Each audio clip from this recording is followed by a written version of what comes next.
葉家寶前嘅亞視嘅執行董事啦，咁我想問下，對於較早前咁訪問咗劉錫賢同埋蔡國威喺佢表示咧，佢哋嘅心目中你係一個好老闆咧，咁聽到有咁好嘅前藝員同時都讚你啦，咁你有啲咩感想同埋有啲咩回應咧？係咯。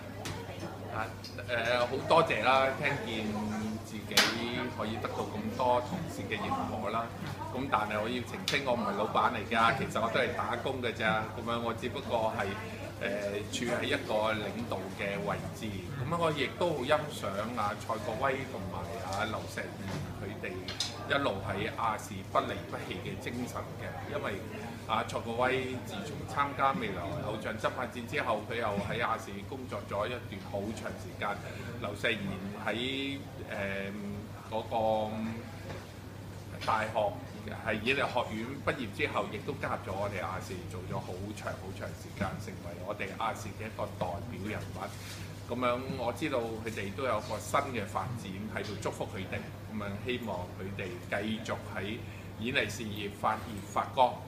咁對於前亞視高級嘅新聞資料主任程啟光啦，咁佢都做咗咁耐啦喺亞視，咁亦都不離不棄啦。對於亞視即係食着差唔多到嗰個營運終結前都不停咁翻亞視去工作啦。咁你有啲咩説話想多謝佢，同埋希望佢可以喺另外一個工作啦，有啲咩新嘅發展咧？咁係啦。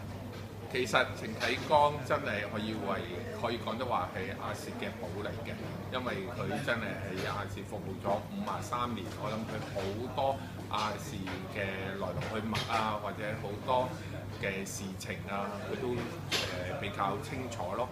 咁樣我知佢而家一直都仲喺亞視上緊班嘅，雖然而家亞視係停止咗廣播啦。咁樣期望佢未來都可以繼續喺呢個傳媒界可以繼續貢獻佢嘅力量。